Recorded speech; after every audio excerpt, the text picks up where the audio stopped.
Recording जरा on हो जाए फिर हम करते हैं। ठीक। तो हम पिछले लेक्चर के एंड में ये डिस्कशन कर रहे थे कि अगर हमें एक साइनोसाइडल फंक्शन गिवन हो, अच्छा यार अब ये बार बार अब एडमिट कर रहे हैं, तो फंक्शन अगर गिवन हो इस फॉर्म में, let's say 2 cos 2t plus π/2, तो हम ये डिस्कशन कर रहे थे कि इस तरह के जो ट्रिग्नोमेट्रिक फंक्शंस हैं या साइनोसाइड्स हैं उनका ग्राफ कैसे हम प्लॉट करेंगे। तो वो बेसिकली डिस्कशन थोड़ी सी अधूरी रह गई थी, उसको कंप्लीट कर लेते हैं। तो उसका एक सिंपल सा प्रोसीजर क्या कहती हैं मैं आपके साथ डिस्कस कर लेता हूँ। उसमें यह है कि सबसे पहले अगर हम किसी फंक्शन जो सिंपलेस्ट ऑफ ऑल फंक्शन है cos t, उससे स्टार्ट करते हैं, क्योंकि ये cos t से ही डिराइव हुआ है ना। पहले t को आपने 2 से मल्टीप्लाई किया, फिर π/2 ऐड कर रहे हैं। तो हम ये देखते हैं कि अगर हम cos t के ग्राफ से स्टार्ट हों तो फिर हम ये cos 2t प्लस π/2 के ग्राफ पे कैसे पहुंच सकते हैं। हमें मालूम है कि जो cos t का ग्राफ होता है बेसिकली वो इस तरह का होता है। ये स्टैंडर्ड ग्राफ है cos t का। ये π/2 है, ये पाई है, ये 3π/2 है और ये 2π। ये सिंपल cos t का ग्राफ है। तो हम देखेंगे cos t के ग्राफ से हम 2 cos 2t प्लस π/2 के ग्राफ पे कैसे पहुंच सकते हैं। तो उसमें तो ये था कि सबसे पहले अगर हम कहें कि let g of t is equal to cos t, अगर g of t cos t है तो जारी बात है g ऑफ t प्लस π/2, तो अगर आप g के आर्गुमेंट t प्लस π/2 पुट कर दें, यह हमारे पास आ जाएगा cos t प्लस π/2। ठीक है। अच्छा, अब ये जो g ऑफ t प्लस π/2 है, इसको मैं एक और तरीके से डिनोट कर देता हूं। इसको मैं कहता हूं let me call this F T. तो मतलब वो g ऑफ t प्लस π/2 जो है उसको मैं एफ टी कह देता हूं। तो बेसिकली जो अब एफ टी जो मेरे पास है वो ये चीज है cos t प्लस π/2। अच्छा, अब क्वेश्चन मेरा ये है वो ये कि अगर मैंने एफ टी को ऐसे डिफाइन किया है तो आप में से कौन मुझे बताएगा कि एफ ऑफ 2t किसके इक्वल होगा।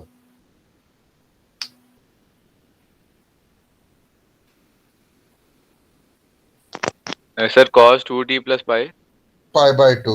देखें एफ टी नहीं को सर हमने पाई जिस बाय टू तरीके से डिफाइन किया है वो डेफिनेशन ये है कि यहाँ आर्गुमेंट में ये विद इन ब्रैकेट्स आर्गुमेंट में जो भी चीज अपीयर होती है वो यहाँ अपीयर हो जाती है। तो अगर यहाँ आर्गुमेंट में 2t अपीयर हो रहा है तो फिर यहाँ भी t की जगह 2t अपीयर हो जाएगा, क्योंकि जो चीज यहाँ आर्गुमेंट में इनपुट में अपीयर हो रही है वही यहाँ अपीयर हो रही है। तो cos 2t will become f2t will become cos 2t plus π/2। अब ये इस 2 को हटा देते हैं एग्जाम्पल को आसान करने के लिए। तो basically this is what we want, ये हमारे पास फंक्शन आ गया। अच्छा, अब हम देखेंगे कि ये जो ओरिजिनल ग्राफ था cos t का ये किस तरह इसमें बदला है। तो उसमें सबसे पहले आप देखेंगे पहले तो हमने cos t जो ओरिजिनल ग्राफ था उसमें हमने पहले t प्लस π/2 किया, पहले π/2 का शिफ्ट लाए। ठीक है। और अब आप में से मुझे कौन ये बताएगा कि अब ये याद रखिए F T cos t plus π/2 है। तो अगर मैं बैक पेज पे चला जाऊं तो अगर g ऑफ t, अगर cos t का ग्राफ ये है तो मैंने पीछे बनाया हुआ था, ये π/2 है, ये पाई है, ये 3π/2 है और ये 2π। ये है G T equals to cos t का ग्राफ। अब हमने बनाना है F T equals to cos t plus π/2 का ग्राफ। तो आप में से कौन बताएगा कि ये cos t प्लस π/2 का ग्राफ कैसा होगा। वैसे बाय द वे ये cos t जो है ना नेगेटिव साइड पे ये इस तरह होता है, मतलब ये माइनस π/2 से अगर आप शुरू करना चाहेंगे तो आपके ख्याल में सर cos t का ग्राफ जो है वो ट्रफ से शुरू होगा। जी ग्राफ ग्राफ ट्रफ से शुरू होगा, π/2 टाइम्स जो है लेफ्ट के ऊपर शिफ्ट हो जाएगा। यस, अगर cos t का ग्राफ ये है तो cos t प्लस π/2 का ग्राफ जो है वो π/2 यूनिट्स टुवर्ड्स लेफ्ट शिफ्ट हो जाएगा। तो मतलब कि ये जो पॉइंट है यहाँ जो पाई बाय 2 पे यहाँ है, ठीक है, ये पॉइंट ओरिजिन पे आ जाएगा, और जो पॉइंट पाई पे है वो पाई बाय 2 पे आ जाएगा, जो पॉइंट 3 पाई बाय 2 पे है वो पाई पे आ जाएगा, जो पॉइंट 2 पाई पे है वो 3 पाई बाय 2 पे आ जाएगा, ठीक है। और अगर मैं यस इसको इससे आगे और यूं जाऊं तो ये बेसिकली बनता है 5 पाई बाय 2। जो 5 पाई बाय 2 पे था वो 2 पाई पे आ जाएगा, तो ये towards pi by 2 units towards left इस तरह शिफ्ट होगा, यहां से इधर जाएगा, तो ये ऐसे आ जाएगा।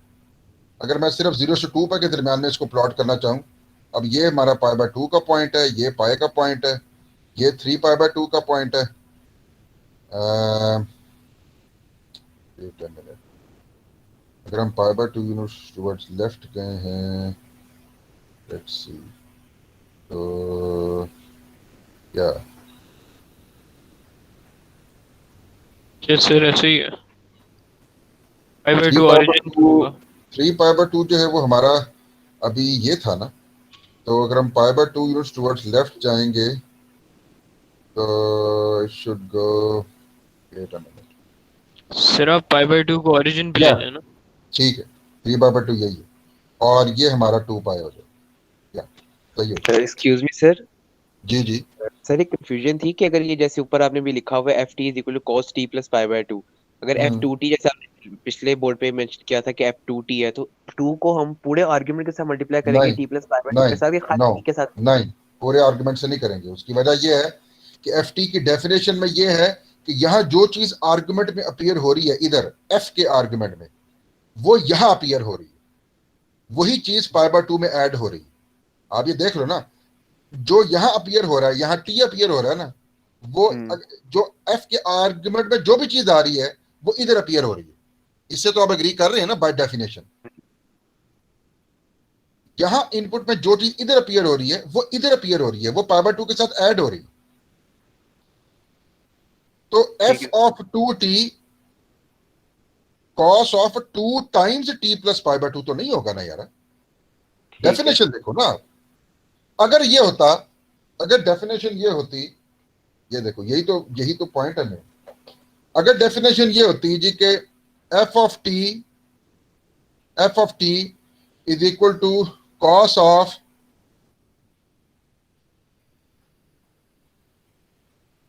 लेट्स सी,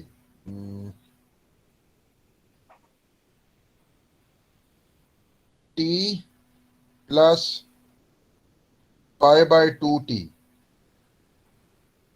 लेट्स से अगर ये डेफिनेशन होती, तो अब ये डेफिनेशन ये कह रही है कि जो कुछ यहां आर्गुमेंट में अपीयर हो रहा है वो इधर भी अपीयर हो रहा है और वो पाई बाय 2 के साथ मल्टीप्लाई भी हो रहा है। तो फिर आप कहते हैं F of 2t is equal to cos, अब जो यहां आर्गुमेंट में अपीयर हो रहा है वही यहां होगा, तो अब ये आ जाएगा 2t, और वही आर्गुमेंट पाई बाय 2 के साथ भी मल्टीप्लाई होगा, इधर भी आएगा 2t। बात समझ रहे मैं क्या कह रहा हूं? हम्म, ठीक है सर, समझ लग गई। हाँ, तो थैंक यू। ये इस तरह होता है। तो एफ ऑफ टी आ गया cos T plus pi by 2, ठीक है। अच्छा, अब अगर एफ ऑफ टी का ये ग्राफ है तो अब आप लोगों के ख्याल में एफ ऑफ 2t का ग्राफ क्या होगा? अगर एफ ऑफ टी का ये ग्राफ है तो एफ ऑफ 2t का ग्राफ क्या होना चाहिए फिर आपके ख्याल में? अगर आपको याद हो, दो पिछली वेव बन मर्तबा जाएंगी, पिछली मर्तबा दो साइकिल। मैंने आप लोगों को ये बताया था कि अगर अगर आप जी टी को ऐसे डिफाइन करते हैं कॉस टी, तो जी ऑफ 2t जो कि कॉस 2t है उसका ग्राफ क्या होगा? वो by a factor of 2 shrink हो जाएगा, मतलब उसकी अब 0 से 2 पाई की रेंज में उसकी 2 साइकिल्स आएंगी। बात समझ रहे हैं मैं क्या कह रहा हूं? तो ये बिल्कुल इसी तरह ही होगा कि अगर एफ ऑफ टी का ग्राफ ये आ गया है, ये, तो एफ ऑफ 2t का ग्राफ क्या होगा? वो बाय फैक्टर ऑफ 2 वो श्रिंक हो जाएगा, अब 0 से 2 पाई की रेंज में इसी तरह की 2 साइकिल्स आ जाएंगी, और फिर वही जो हमने सारी डिस्कशन की थी पिछली बार वो सारी अब वैलिड होगी, वो क्वाड्रेंट की discussion and all that stuff. तो अब एफ ऑफ 2t, क्योंकि एफ ऑफ टी और एफ ऑफ 2t में वही रिलेशनशिप है जो पिछली बार हमने डिस्कस किया था कि it shrinks by a factor of 2, मतलब अगर एफ ऑफ टी जो है उसके 0 से 2 पाई की रेंज में एक साइकिल आ रही है, तो एफ ऑफ 2t के केस में 0 से 2 पाई की रेंज में 2 साइकिल्स आ जाएंगी। तो अगर मैं एफ ऑफ 2t का ग्राफ बनाना चाहूं तो वो फिर ये बनेगा,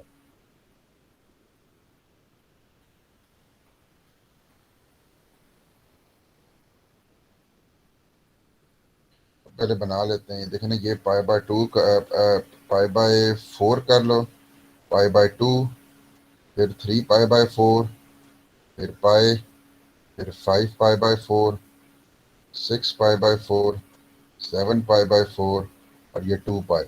तो अब ये इस तरह का बनेगा, ये ऐसे। अब 2 साइकिल आ जाएंगे और यही आपका ग्राफ। अब चूंकि एफ ऑफ 2t किसके इक्वल है, cos 2t plus pi by 2, यही आपका ग्राफ होगा cos 2t plus pi by 2 का। तो cos 2t plus pi by 2 का ग्राफ बनाने के लिए आपने क्या करना है, पहले आपने ओरिजिनल जो ग्राफ है cos t का, उसमें पाई बाय 2 का शिफ्ट लाना है टुवर्ड्स लेफ्ट, और फिर वो जो भी चीज आएगी उसमें फिर वो स्केल फैक्टर वाली थ्योरी अप्लाई कर देंगे। तो पहले शिफ्ट है, बाद में स्केलिंग है। बात समझ रहे हैं मैं क्या कह रहा हूं? इस तरह आप इस तरह के ग्राफ बनाते हैं। ठीक है, एक बार दोबारा रिपीट कर दें। देखो ना, अगर एफ ऑफ टी का ग्राफ ये है तो एफ ऑफ 2t का ग्राफ क्या होगा, अगर इसके 0 से 2 पाई में एक साइकिल आ रही है तो एफ ऑफ 2t में इसके 0 से 2 पाई की रेंज में 2 साइकिल आ जाएगी। ये वही डिस्कशन ठीक है है जो सर। पिछली बार की थी हमने। जी सर, जी जी समझ आ रही है ना बात की? जी सर। ये तो कहने का मतलब ये कि इन जनरल अगर वो, और बात है कि मैंने अभी वो नेगेटिव स्केल फैक्टर वाली डिस्कशन अभी नहीं की, उस पर अभी मैं इतना फोकस नहीं कर रहा क्योंकि ओमेगा अमूमन पॉजिटिव ही होता है। इस वक्त हम पॉजिटिव व्यू से लेंगे, वैसे तो ओमेगा पॉजिटिव नेगेटिव दोनों होता है। तो इन जनरल अगर आपको इस तरह का ग्राफ दिया हो cos of alpha T plus beta, तो अभी हम अज्यूम कर लेते हैं अल्फा पॉजिटिव है। बीटा के बारे में कुछ अज्यूम नहीं करते, हम सिर्फ अल्फा अज्यूम करते हैं कि वो पॉजिटिव है। तो इसमें पहले आप जो ओरिजिनल कॉस का ग्राफ है कॉस ऑफ टी, उसको पहले आप करते हो कॉस टी प्लस बीटा, पहले बीटा का शिफ्ट लाते हो। बीटा अगर पॉजिटिव है तो ये कॉस टी का ग्राफ टुवर्ड्स लेफ्ट शिफ्ट होगा, अगर बीटा नेगेटिव है तो कॉस टी का ग्राफ टुवर्ड्स राइट शिफ्ट होगा। और फिर उसके बाद इसको फर्दर आप फिर कॉस 2t प्लस बीटा करते हो, cos alpha T plus beta करते हो, अल्फा के स्केल से उसको शिफ्ट कर देते हो। मतलब मिसाल के तौर पर मैं कुछ एग्जांपल्स अब आपको दे देता हूं कि लेट से अगर हो आपके पास cos 2t minus pi by 2, तो पहले आप जो ओरिजिनल जो cos t है उसको पहले आप मैप करोगे cos t minus pi by 2 पे। मतलब ये जो ग्राफ है इसमें पाई बाय 2 यूनिट्स टुवर्ड्स राइट आप जाओगे। ठीक है, अब ये बन जाता है एफ टी। फिर आप एफ टी जो है उसको एफ ऑफ 2t से रिप्लेस करोगे। ठीक है, मतलब इस एफ टी के ग्राफ को आप by factor of 2 scale down करोगे, श्रिंक करोगे। ठीक है, इसी तरह अगर आपके पास हो, अब ये मिटा इसलिए रहा हूँ, रिकॉर्डिंग में आप दोबारा सुन लेना। एक्सक्यूज मी सर, जी, सर अगर डिवाइड में 2 आ जाए, टी जो है आर्गुमेंट है उसके डिवाइड में 2 आ जाए, तो तो वो फिर जो 2 टाइम्स वो बड़ा हो जाएगा। हाँ, तो जो पिछली बार डिस्कस किया था वो फिर क्या कहते हैं वो 0 से 2 में हाफ साइकिल आ जाएगी। ये पिछली बार डिस्कस किया तो था। तो अगर ये देखो ना, अगर ऐसा हो cos half T plus pi by 2 मिसाल के तौर पे, तो पहले जो सिंपल कॉस टी है वो पहले बदलेगा cos T plus pi by 2 में। ठीक है, मतलब इसको आप pi by 2 unit towards left shift करोगे। अब इसको आप एफ टी कह दो और फिर एफ टी जो है वो बदलेगा एफ हाफ टी में। तो वो अब वो जिसे कहते हैं वो हो जाएगा,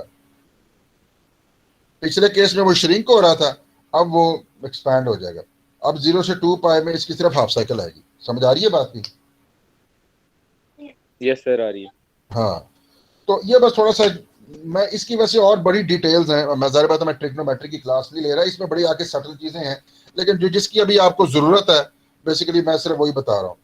वरना एक और स्पेशल केस है जिसमें अल्फा नेगेटिव हो तो तब कैसे डील करना है। मतलब अगर ऐसे ये हो cos -2t minus pi by 2, वो वाला केस मैं अभी डिस्कस नहीं कर रहा।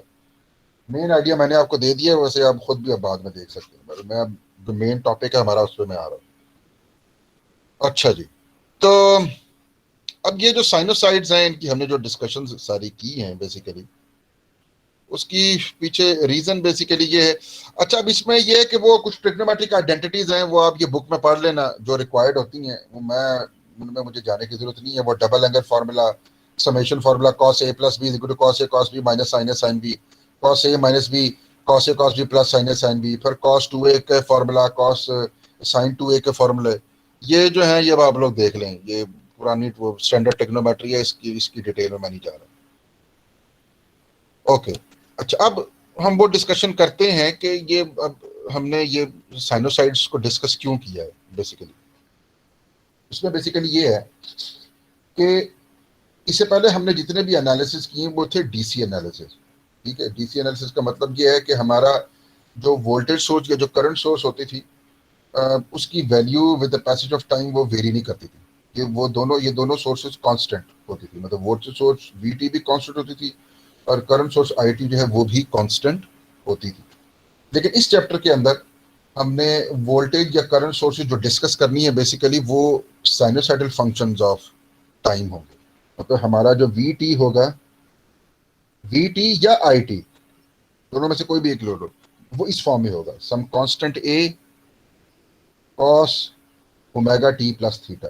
ये जनरल फॉर्मूला है।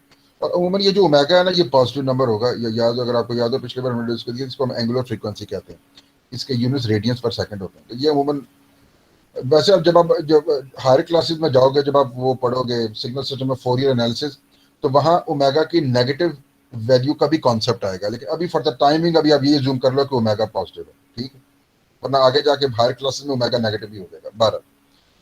तो अब हमारा आईटी या वीटी जो है ना, चाहे वो वोल्टेज सोर्स या करंट सोर्स हो, वो साइनोसाइडल फंक्शन ऑफ टाइम होगा। ठीक है, अच्छा वैसे ये कॉस हो या साइन हो, इन दोनों को साइनोसाइड ही कहते हैं। ठीक है, तो वो कॉस हो या साइन हो, दोनों को साइनोसाइडल ही कहते हैं। ठीक है, उसको साइनोसाइडल भी कह सकते हैं, लेकिन अमूमन साइनोसाइडल कहते हैं। 12। तो आपकी वोल्टेज या करंट जो है ना, वोल्टेज सोर्स या करंट सोर्स, उसकी जो वोल्टेज या करंट की value with the passage of time वो वेरी करेगी as a sinusoidal function of time. तो इसलिए हमने साइनोसाइड को थोड़ा सा डिटेल में डिस्कस किया था। अच्छा, अब जो मेन पॉइंट है डिस्कस करने वाला बेसिकली वो ये है कि ऐसे सर्किट्स जिसमें करंट सोर्स या voltage source sinusoidal function of time हो,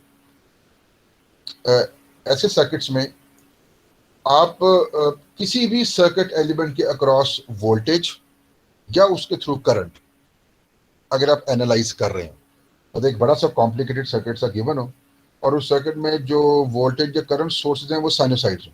ठीक है, अब आप उस सर्किट में कोई भी सर्किट एलिमेंट पकड़ लो, चाहे आप रेजिस्टर पकड़ लो, चाहे इंडक्टर पकड़ लो, चाहे कैपेसिटर पकड़ लो, आप ये देखना चाहो कि इस सर्किट एलिमेंट के अक्रॉस वोल्टेज क्या है, ये इसमें से करंट क्या फ्लो कर रहा है, तो आपको पता ये चलेगा कि वो जो वोल्टेज है, अब वो वोल्टेज चाहे वोल्टेज अक्रॉस आर हो, ठीक है, या वो वोल्टेज अक्रॉस अ कैपेसिटर हो, या वोल्टेज अक्रॉस अ इंडक्टर हो, या करंट थ्रू अ रेजिस्टर हो, या करंट थ्रू अ कैपेसिटर हो, या करंट थ्रू अ इंडक्टर हो, व्हाटएवर, इनमें से कोई भी फिजिकल क्वांटिटी आप पकड़ लो एनालाइज करने के लिए, आप ये देखोगे कि वो फिजिकल क्वांटिटी, मैं उसको खाली v लिख रहा हूं, v of t will be some constant a naught cosine of omega t plus some phase phi. आप ये देखोगे कि वो भी साइनोसाइड ही होगा with same angular frequency but different amplitude and different phase. ठीक है, मतलब कि वीटी और ये आईटी कर लो, आईटी जो होगा वो उसका भी एम्पलीट्यूड डिफरेंट होगा, उसको आप ए नॉट प्राइम कह लो और cos of omega T plus आप उसको साई कह लो।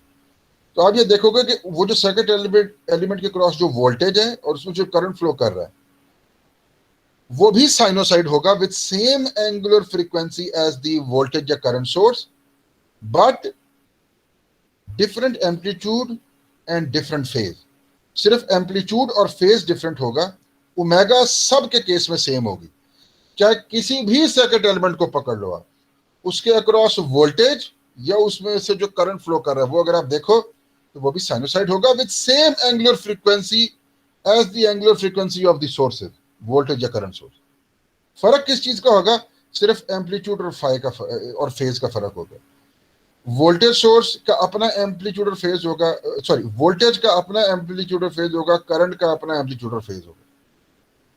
तो जो वोल्टेज या जो करंट है एसी सर्किट में वो डिस्टिंग्विश कैसे होते हैं? They are distinguish by their amplitude and phase. जो ओमेगा है वो तमाम फिजिकल क्वांटिटीज में सेम होगा। अच्छा, ये बात हो रही है स्टेडी स्टेट की। अगर आपको याद हो हमने ट्रांजिएंट एनालिसिस भी किए थे डीसी सर्किट्स में, कि जिनमें कैपेसिटर्स या इंडक्टर्स जब आप इन्वॉल्व कर लेते हैं तो वो थोड़ी देर के लिए सर्किट आपका ट्रांजिएंट फेज से गुजरता है और इवेंचुअली फिर बहुत देर के बाद जाके फिर वो स्टेडी स्टेट में आ जाता है।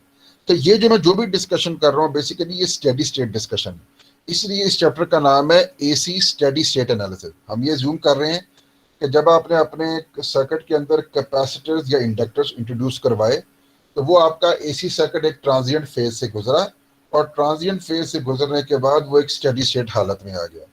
तो ये जो भी मैं डिस्कशन कर रहा हूँ ये स्टेडी स्टेट में कि once your circuit has reached the steady state then all the voltages and all the currents they are sinusoids of same angular frequency omega and they are distinguished only by their amplitude and phase। तो इस point की आप सबको समझ आ रही है मैं क्या कह रहा हूं? Yes sir. तो अब चूंकि हमें मालूम है, हमें ऑलरेडी पता है कि रिस्पांस कैसा होगा, जो चीज मुख्तलिफ है बेसिकली वो एम्पलीट्यूड और फेज है। तो आप देखेंगे कि आगे जो हम ये फेजर एनालिसिस करेंगे इनमें हम फिजिकल क्वांटिटीज का एम्पलीट्यूड और फेज को मालूम करने की कोशिश करेंगे क्योंकि यही चीज है जो अननोन है, बाकी ओमेगा तो सब में सेम है। अब ये देखो, मैं एक डिमॉन्स्ट्रेशन के लिए एक एग्जांपल करते हैं जिससे हम ये डिमॉन्स्ट्रेट करेंगे कि एसी स्टेडी स्टेट एनालिसिस जो है वो कितना कॉम्प्लिकेटेड प्रोसीजर है even for a very simple single loop circuit.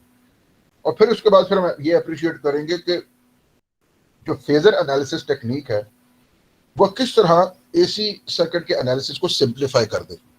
तो ये आपकी एग्जांपल बुक में दी हुई है, मैंने कहा ये डिस्कस कर लो क्योंकि इससे आपको बड़ा आइडिया होगा कि जो फेजर्स एनालिसिस है वो कितना बेनिफिशियल है।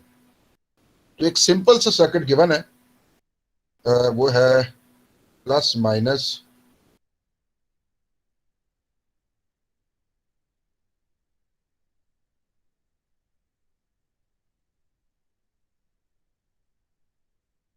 अब इसमें ये जो वोल्टेज सोर्स है VT, ये देखें ये अब गिवन है एज VM, तो इसका एम्पलीट्यूड है cos ओमेगा t।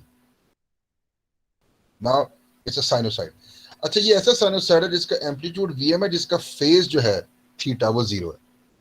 ये एक ऐसी साइनोसाइड है जिसका फेज जो है थीटा वो क्या है, वो जीरो है। अच्छा, ये R है रेजिस्टर और ये इंडक्टर L, ठीक। अच्छा, अब हम ये ज्यूम कर चुके, इस चैप्टर का नाम एसी स्टेडी स्टेट एनालिसिस है, तो हम ये ज्यूम कर रहे हैं कि हमारा जो सर्किट है वो स्टेडी स्टेट में होगा। अच्छा, वैसे मुझे बताएं अगर सर्किट स्टेडी स्टेट में है तो ये जो सर्किट है इसकी शेप कैसी होनी चाहिए? फिर स्टेडी स्टेट में क्या होगा? सर वो sir inductor short open circuit circuit में रिप्लेस कर दो। से शॉर्ट हो जाएगा शॉर्ट सर्किट हो और जाएगा, पक्की बात है। सर वो तो डीसी के केस में नहीं होता जब करंट। हाँ, बस मैं यही पूछना चाह रहा था। हाँ ये चीजें भाई वो डीसी में होता है। देखो यहाँ तो करंट कभी कांस्टेंट हो ही नहीं रहा, इधर ने तो करंट ने क्योंकि साइनोसाइड है ना, साइनोसाइड तो हर वक्त वेरी कर रहा होता है। यस सर ऐसे ही है। और अगर साइनोसाइड हर वक्त वेरी कर रहा है तो क्या वोल्टेज अक्रॉस द इंडक्टर कभी जीरो होगी? No sir. नहीं होगी ना, इसलिए यहाँ वो वाली थ्योरी नहीं लगेगी। देखो ना, वोल्टेज अक्रॉस द इंडक्टर क्या होती थी, L टाइम्स di/dt। तो चूंकि स्टेडी स्टेट में आके I कांस्टेंट हो जाता था ना, इसकी वजह से फिर ये डेरिवेटिव जीरो होता था और VL जो जीरो हो जाती थी।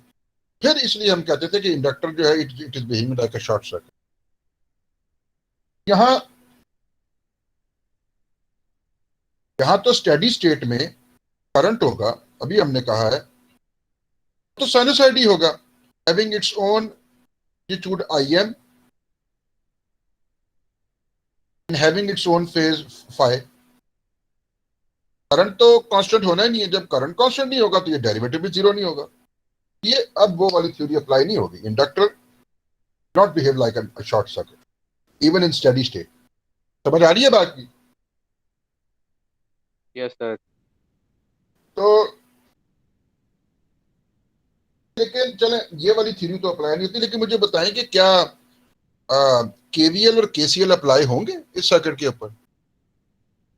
जैसे इसमें मैं सिंगल लूप है तो हम KVL अप्लाई करते हैं, इसमें मैं KVL अप्लाई कर सकता हूँ?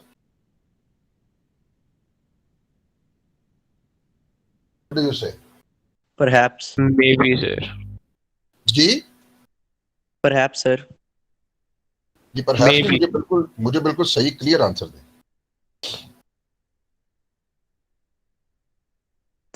तो जब वोल्टेज चेंज हो रहा है बार बार तो इसलिए हम शायद केवीएल नहीं अप्लाई कर सकते।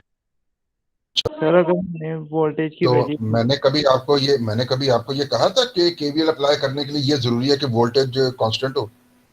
नहीं सर, ये तो नहीं। अगर ऐसी बात है तो हमने पिछले चैप्टर 6 के अंदर ट्रांजिएंट एनालिसिस में कैसे केवीएल अप्लाई कर लिया था, वो ट्रांजिएंट फेज के अंदर वहां भी तो वोल्टेज चेंज हो रही होती थी। जी सर, भाई बिल्कुल केवीएल अप्लाई केवीएल होगा। अप्लाई होगा, हाँ जी। केसीएल जो है वो यकीनन, क्योंकि देखे ना केवीएल Yes, तो sir, लॉ ऑफ होगा। कंजर्वेशन ऑफ एनर्जी है ना यार। KCL law of conservation of charge है, ये लॉज तो हमेशा वैलिड रहेंगे। क्या ख्याल है? सही बात है। Yes sir. तो देखो ना भाई, ये अगर वी आर, इसको मैं कर दूं वी आर, देखो ना प्लस माइनस, ये वी आर वोल्टेज हो गई, इसको कर दें प्लस माइनस वी एल, बिल्कुल उसी तरह भाई केवीएल अप्लाई होगा जिस तरह पहले करते थे, कोई फर्क नहीं है, क्योंकि law of conservation of energy है। यहां से स्टार्ट हो, ये अप आया है तो ये क्या होगा, माइनस वी टी, ये डाउन गया है प्लस वी आर, ये डाउन गया है plus V L is equal to zero. हाँ लेकिन अब इसमें एक बात है, क्योंकि ये सारी वोल्टेज अब वेरी कर रही हैं विद टाइम, ये जो केवीएल इक्वेशन है ये हर टाइम पॉइंट के ऊपर वैलिड होगी। मेरी बात समझ रहे हैं मैं क्या कर रहा हूं? Yes sir, for a KVL fix time equation ये। हर टाइम हाँ। पॉइंट पे वैलिड होगी। ठीक। ठीक है कि नहीं? मतलब टाइम जीरो के ऊपर ये इक्वेशन वैलिड, टाइम 0.5 सेकंड के ऊपर ये इक्वेशन वैलिड, कोई भी टाइम पॉइंट आप चूज कर लें तो ये केवीएल इक्वेशन अप्लाई किसी टाइम इंस्टेंट पे होगी। मेरी बात समझ रहे हैं मैं क्या कह रहा हूं? जी सर। Yes sir. मतलब ऐसे नहीं हो सकता कि मैं ये कहूं कि V evaluated at 1.5 plus VR evaluated at 0.5 और plus VL evaluated at 2.5 is equal to 0। नहीं, ऐसा नहीं होगा। एक ही टाइम इंस्टेंट पे ये इक्वेशन वैलिड होगी। बात समझ रहे हैं मैं क्या कह रहा हूं? ठीक है सर। सर हाँ, तो अगर हम केवीएल अब अप्लाई करें, अगर हम बैक पेज पे अब चले जाएं,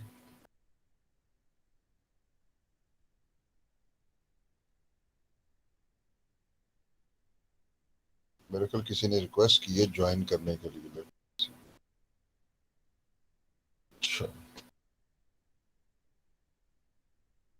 अच्छा जी, तो केवीएल अप्लाई किया हमने तो हमारे पास आ गया जी V T equals to V R plus V L. ठीक है, इसको रीअरेंज किया।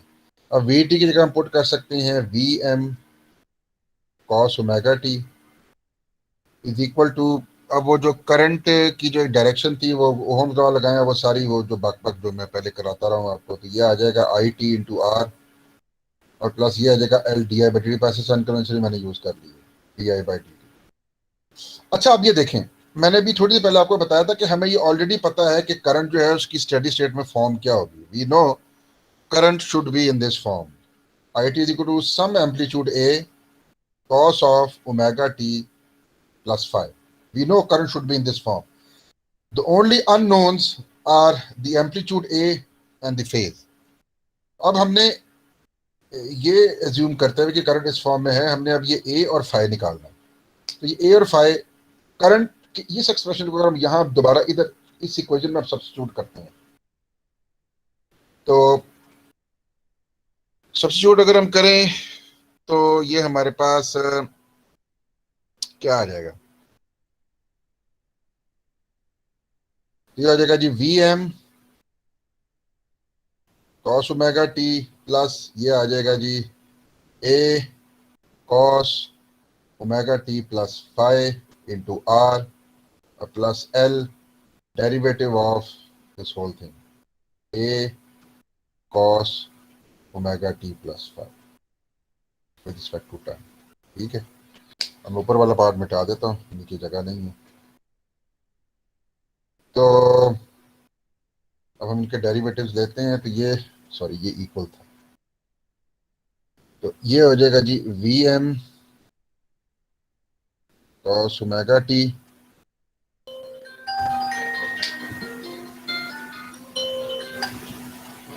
अच्छा जी, और ये हो जाएगा जी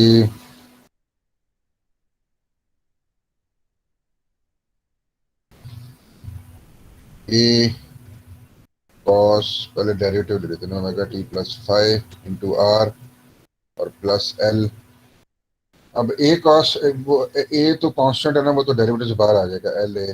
तो cos ओमेगा टी प्लस 5 का आपके ख्याल में डेरिवेटिव क्या होगा? Minus sine omega T plus 5 into mega. हाँ, तो पहले तो आएगा ना कि minus sine omega T plus 5 as it is आ जाएगा, और फिर डेरिवेटिव ऑफ द इंटीरियर, और डेरिवेटिव ऑफ द इंटीरियर जो है वो सिंपली ओमेगा है। ये हो जाएगा जी, मैं यहाँ माइनस लिख देता हूँ, तो माइनस एल ए साइन ओमेगा टी प्लस 5। अच्छा, अब बेसिकली हमने जो वैल्यूज निकालनी है, बेसिकली वो तो हमने वैल्यूज निकालनी है, क्या कहते हैं, ए और फाई की। तो आपके ख्याल में अब ये ऊपर वाली इक्वेशन हमारे पास है, तो आपके ख्याल में क्या तरीकाकार होना चाहिए, क्या किया जाए, किस तरह निकालने वैल्यू, क्या किया जाए? हम ये जो cos of omega T plus 5 और ये sine of omega T plus 5 है, इसको एक्सपैंड ना कर लें, क्या ख्याल है? व्हाट डू यू से? यस सर, कर लेते हैं। तो अगर हम इसको एक्सपैंड करें, ए कॉस ओमेगा टी प्लस 5, तो कॉस ए प्लस बी का क्या फॉर्मूला होता है, क्या आ जाएगा? कॉस ए प्लस बी होती है cos A cos B minus sine A sine B. ये हो जाएगा sir cos omega T yes sir. Into cos 5 minus sine omega T sine 5। ऐसी हो गया। अच्छा, इसी तरह ये जो है, क्या कहते हैं, एक्सक्यूज मी सर, ये ऊपर वाली इक्वेशन में साइन ओमेगा टी वाली जो टर्म है इसके साथ ओमेगा भी आएगा ना? जी जी ओमेगा आएगा, नहीं लिखा हुआ, चलो लिख देते हैं, thank you, L A omega, ठीक हो गया, थैंक यू। अच्छा, कॉस का ये हो गया। अच्छा जी, साइन ओमेगा टी प्लस 5, बताएं जी, साइन ए प्लस बी क्या होता है? Sine A cos B plus cos A sine B. Yes sir. जी sir. Yes sir. Omega T cos 5 plus cos omega T, expression अब यहाँ दोबारा ऊपर सब्स्टिट्यूट, बताएं उसके बाद क्या करना है?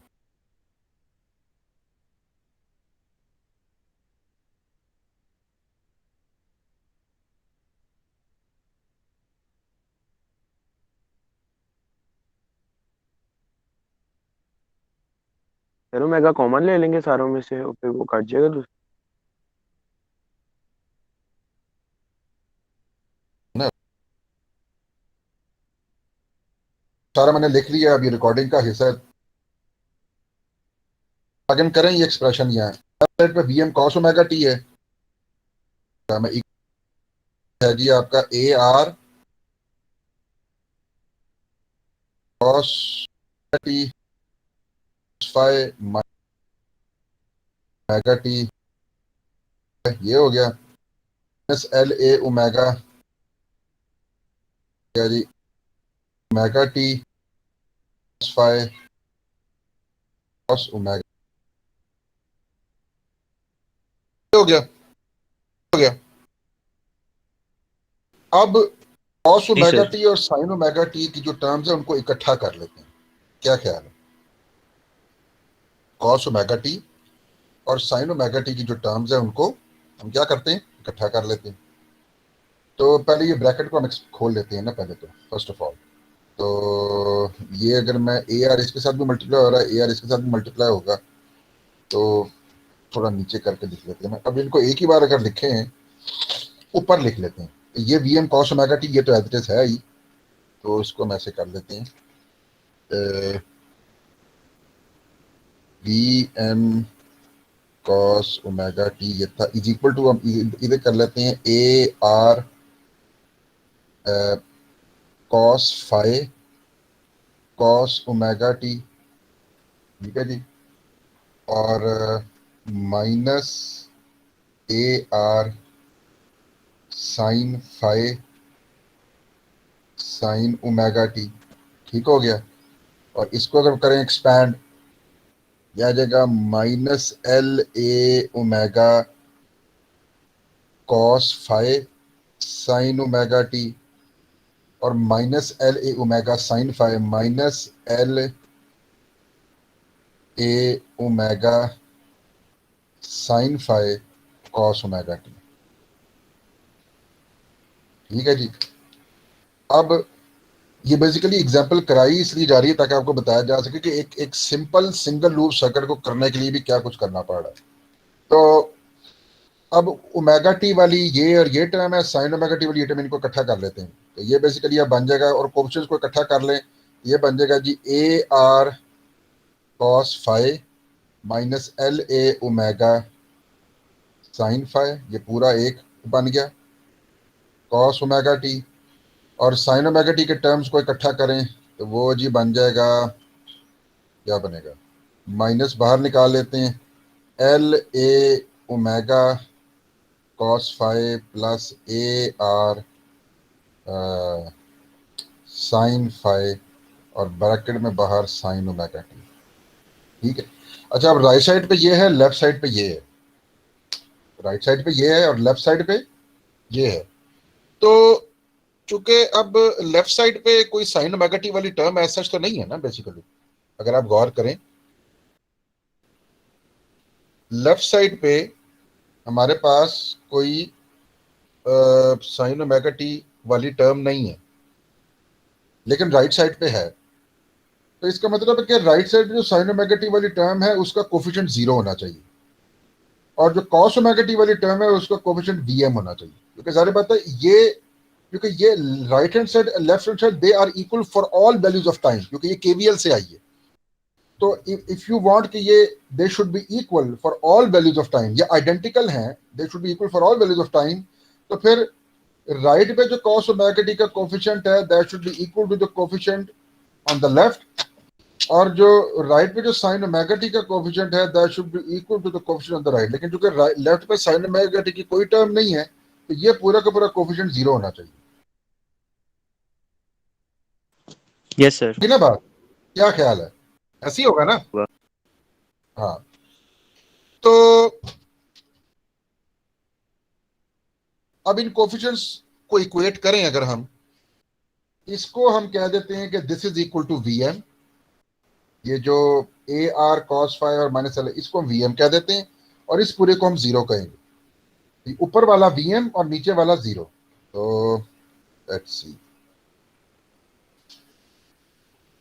This thing will become VM, ये बन जाएगा जी A R cos phi minus L A omega sine phi is equal to VM, और ये जो नीचे वाला है दिस शुड बी 0।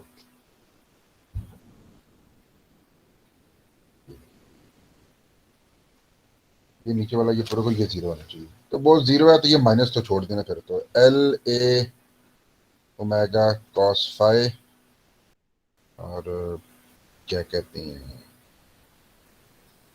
यार, इसमें देख लो, इसमें कुछ साइन का फर्क तो नहीं है कहीं, मुझे कुछ साइन का फर्क नजर आ रहा है।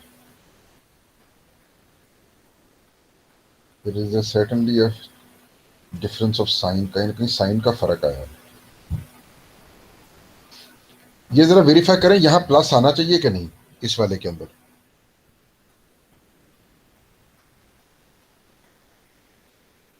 सर माइनस ही आ रहा है। इधर माइनस आ रहा है, और यस सर, माइनस ही है। पक्की बात है माइनस आ रहा है? Yes sir. आप पीछे से वो फॉलो मेरी कर रहे हैं ना? चलो देखते हैं, यस सर। देखते हैं, ठीक है। और ये माइनस पूरा का पूरा बाहर आ रहा है, ये भी मेक श्योर करो, क्या ये माइनस पूरा का पूरा बाहर आ रहा है या नहीं, ये भी मेक श्योर करो। सर पूरा का पूरा ही आता है। पूरा बाहर आ रहा है और अंदर दोनों टर्म्स पॉजिटिव है। हाँ बस ठीक है, तो ये हो जाएगा plus A R sine phi and this should be equal to 0। Will see, let's see, अगर कोई साइन का फर्क आ रहा है हम देख लेते हैं। तो ठीक हो गया। अच्छा, अब यहां से बेसिकली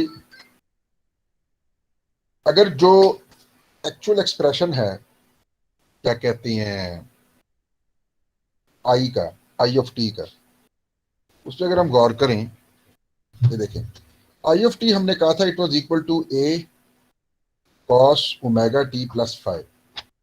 अच्छा, अगर हम यह इसको इधर ही कॉस ए प्लस बी के फॉर्मूले से एक्सपेंड करें, क्योंकि मैं अब इसको इसके रिलेट करना चाह रहा हूँ, तो ये बनेगा A cos omega T cos 5 minus, अच्छा ठीक है सही, साइन ओमेगा टी साइन 5।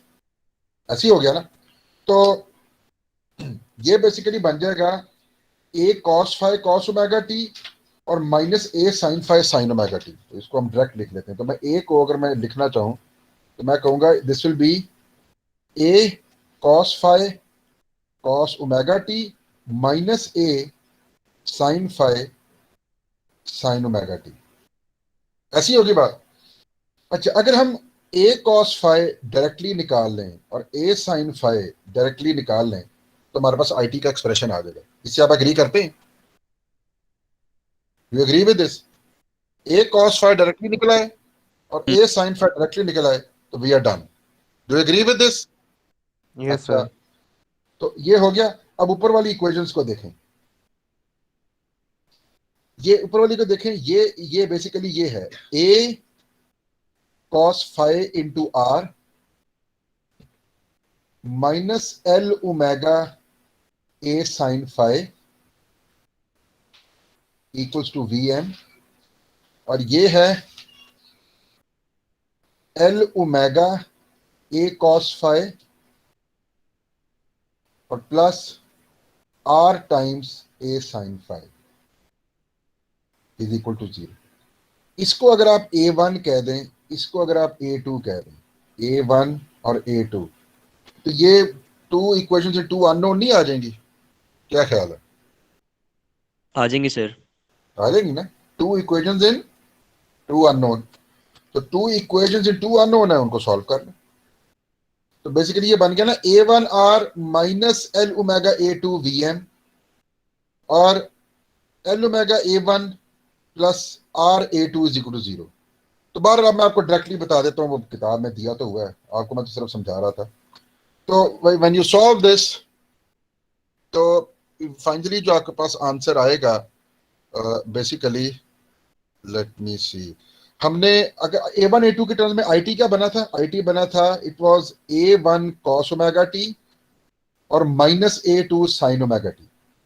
यही बनेगा ना बेसिकली, क्योंकि A1 A cos 5 है यस सर, और A2, हाँ। तो अब बिल्कुल यही है।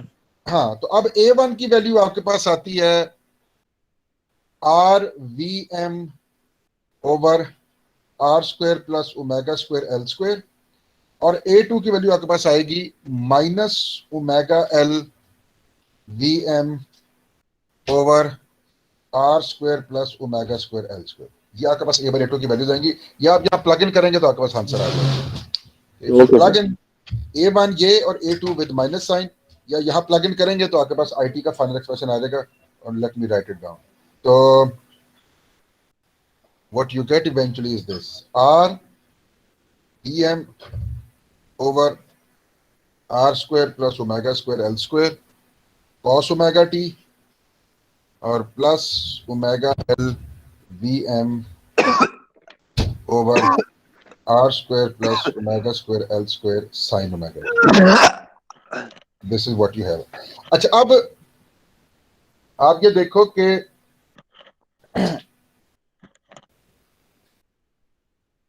जो IT का एक्सप्रेशन जो था, जो हमने, जिसमें हम इंटरेस्टेड थे बेसिकली, एक्चुअली जिसमें इंटरेस्टेड थे बेसिकली, वो तो था basically IT is equal to A cos of omega T plus 5।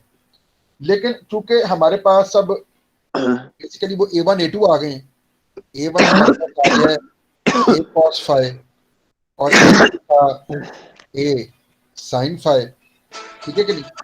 तो इन A1 A2 की मदद से आप एम्पलीट्यूड A को डायरेक्टली कंप्यूट कर सकते हैं। कैसे कर सकते हैं? वो इस तरह कर सकते हैं कि अगर आप गौर करें, अगर हम A1 square plus A2 square करें, ये क्या होगा? ये होगा A square cos square 5 plus A square sine square 5, और ये क्या बन जाएगा? A square. क्योंकि cos square 5 plus sine square 5 1 होता है। तो आप a1 का स्क्वायर लें, a2 का स्क्वायर लें, आपके पास a स्क्वायर आएगा, और उसको फिर जब अंडर रूट लेंगे तो आपके पास a आ जाएगा। क्या ख्याल है? जी सर। ठीक हो गया, यहां से a आ जाएगा। और 5 कैसे आएगा? यस सर, ऐसे ही होगा। 5 इस तरह आएगा भाई कि अगर आप cos inverse a1 over a, cos inverse हाँ a1 उस ओवर तरह a भी कर या लें। sin ये इनवर्स वैसे a2 जो ओवर a। स्टैंडर्ड तरीका है वो ये कि हम tan की टर्म्स में लिखते हैं। मतलब अगर आप a2 ओवर a1 कर लें, a2 ओवर a1, तो it is basically nothing but tan 5, और वहां से 5 हमारे पास आ जाएगा tan inverse of a2 over a1। ये स्टैंडर्ड तरीका यही होता है। जी सर। तो आपके पास a भी आ जाएगा और 5 भी ठीक आ है। जाएगा। Once you have both these, तो आपके पास पूरा का पूरा आईटी का एक्सप्रेशन। अब आप ये देखें कि एक सिंपल सिंगल लूप सर्किट है जिसको सॉल्व करने के लिए हमें कितना कुछ करना पड़े, ठीक है कि नहीं? तो बिकॉज ऑफ दिस, अब ये तो एक सिंपल सिंगल लूप सर्किट था, अगर इसमें इतनी मुश्किल हो रही है तो जारी बात है, फिर जारी बात है क्या कहते हैं, जो मोर कॉम्प्लिकेटेड सर्किट्स होंगे उनमें फिर क्या करना पड़ेगा। तो इसी चीज को जहन में रखते हुए फिर क्या कहते हैं, फेजर एनालिसिस टेक्निक्स जो हैं वो इंट्रोड्यूस हुई थी, जो कि एसी स्टेडी स्टेट एनालिसिस को काफी आसान और काफी सिंप्लीफाई कर देती। तो फेजर एनालिसिस करने के लिए, उसको डिस्कस करने के लिए, उससे पहले एक थोड़ा सा रिफ्रेशर अगेन हमें करना पड़ेगा कॉम्प्लेक्स नंबर का और आयलर फार्मूले का। बड़ा स्ट्रेट फॉरवर्ड सा क्या कहते हैं रिफ्रेशर सा देख लेते हैं। तो जो आयलर फार्मूला है कॉम्प्लेक्स नंबर के कॉन्टेक्स्ट में बात कर रहा हूँ, बेसिकली वो ये है कि अगर आपको e raise to power j theta हो तो that can be written as cos theta plus j sin theta. ये सिंपल स्टैंडर्ड आयलर फार्मूला है, ठीक है कि नहीं? और अगर मैं लिख दूं e raise to power j omega t, तो ये क्या बन जाएगा? ये बन जाएगा cos omega t plus j, क्या बन जाएगा? sin omega t। ऐसी होगी बात। अच्छा, अब अगर आपको ये चीज गिवन हो Vm into e raise to power j omega t, ये क्या हो जाएगा? ये हो जाएगा Vm into cos omega t plus j sin omega t, और ये बन जाएगा Vm cos omega t plus j Vm sin omega t। ठीक है ना? अभी तो बड़ा स्ट्रेट फॉरवर्ड सारा कुछ चल रहा है। एग्रीड? हेलो, मेरी आवाज आ रही है आपको? हाँ। अच्छा, अब आपको ये भी पता होगा कि रियल पार्ट और इमेजिनरी पार्ट क्या होते हैं। मतलब अगर इसकी हम बात करें तो इसका रियल पार्ट क्या होगा? ये होगा सारा का सारा। vm को, यस सर, और इमेजिनरी पार्ट क्या होगा? सर वो VM vm ये J VM vm sin sin omega omega t। t। हाँ, अमूमन इमेजिनरी पार्ट जो है वो जे के अलावा वाला पार्ट होता है, तो इसको यहां से स्टार्ट करें। Yes sir.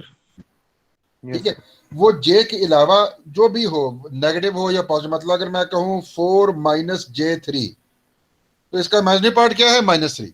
ठीक है, अच्छा, तो विद दिस इन माइंड, अब आप ये देखें कि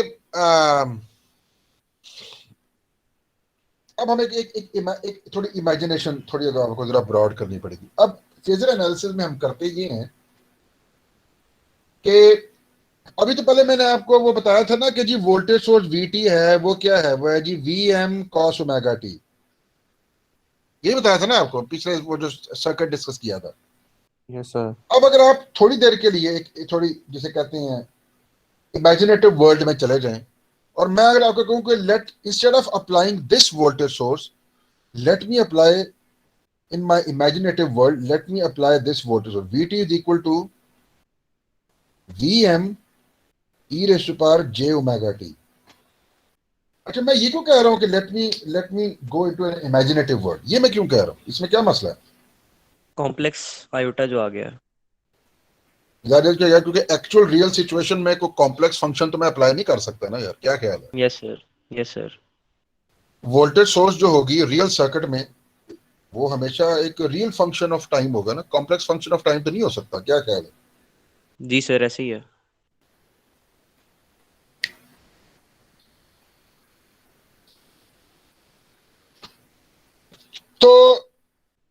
हम इमेजिन करते हैं कि लेट्स सपोज हम एक ऐसी दुनिया में चले गए हैं जहां हम जो ये वोल्टेज या करंट सोर्सेज जो हैं ये कॉम्प्लेक्स फंक्शंस ऑफ टाइम हो सकते हैं, लेट्स सपोज, ठीक है।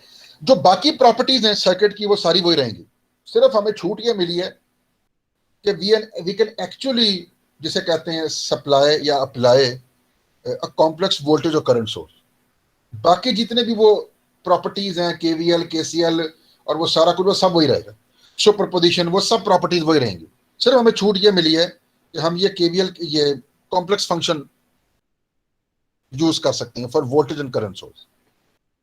अच्छा, अगर ऐसा है तो अभी हमने पीछे देखा था कि मैं इस वोल्टेज सोर्स को फिर क्या लिख सकता हूँ, मैं कह सकता हूँ कि this is V M cos omega T plus j V M sine omega T, ऐसी ही बात, ठीक है ना? यस सर, जी ऐसे ही है। अच्छा, अब चूंकि मैं वही अपनी इमेजिनेटिव वर्ल्ड में ही हूं, तो मैं फिर इस एक्सप्रेशन को देख के मैं ये कह रहा हूं कि यार ये तो ऐसे लग रहा है कि जैसे ये दो वोल्टेज सोर्सेज का सम है। एक वोल्टेज सोर्स ये है V M cos omega T और एक वोल्टेज सोर्स है ये J times V M sine omega T, ठीक है कि नहीं?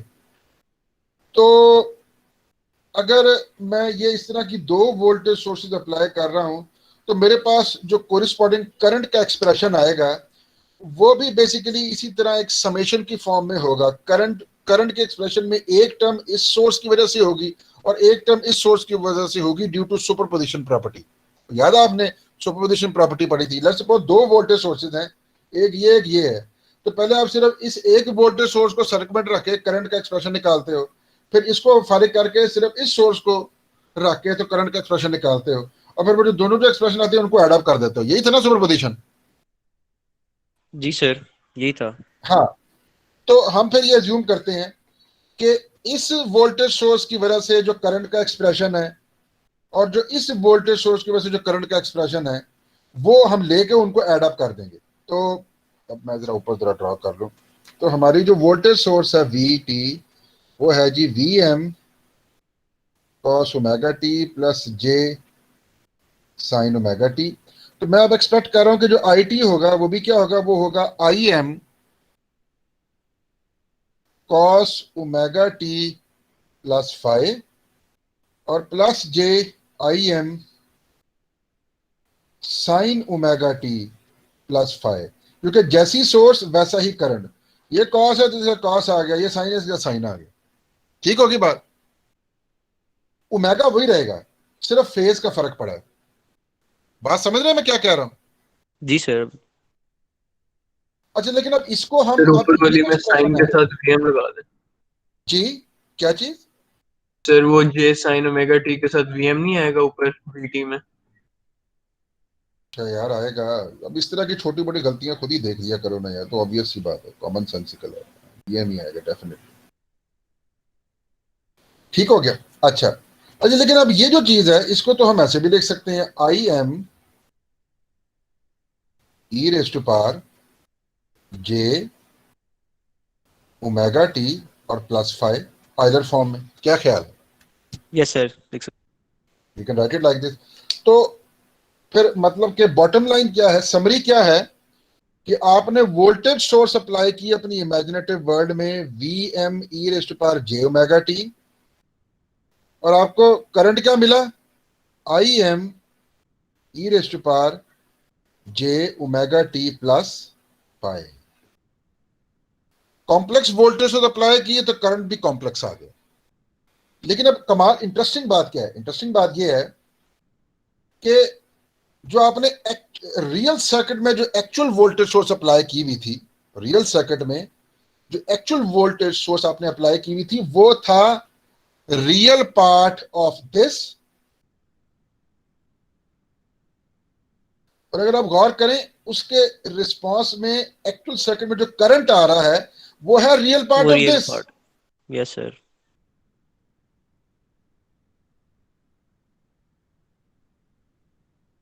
अब ये बात है, तो अब हम करेंगे क्या कि हम अब अपने इमेजिनेटिव सर्किट में हम बेसिकली ये जो कॉम्प्लेक्स, ये जो एक्सपोनेंशियल्स हैं, कॉम्प्लेक्स एक्सपोनेंशियल्स, इनकी टर्म्स में हम बात करेंगे, ठीक है। वोल्टेज सोर्स भी कॉम्प्लेक्स एक्सपोनेंशियल होगा, रिस्पांस भी कॉम्प्लेक्स एक्सपोनेंशियल होगा। जब करंट का कॉम्प्लेक्स एक्सपोनेंशियल एक्सप्रेशन हमें मिल जाएगा तो फिर हम क्या करेंगे कि एक्चुअल रिस्पांस क्या है इसका रियल पार्ट। तो हम कॉम्प्लेक्स एक्सपोनेंशियल से डील करेंगे सर्किट को एनालाइज करने के लिए। जब हमारे पास फाइनल आंसर आ जाएगा इन terms of the complex exponential, तो हम ये कह देंगे कि जो एक्चुअल रिस्पांस है वो उस कॉम्प्लेक्स एक्सपोनेंशियल का क्या है, रियल पार्ट। रियल पार्ट है। रियल पार्ट, चूंकि वोल्टेज सोर्स का रियल पार्ट और जो करंट का एक्सप्रेशन है उसका रियल पार्ट, वो उनकी आपस में कोरिस्पॉन्डेंस है।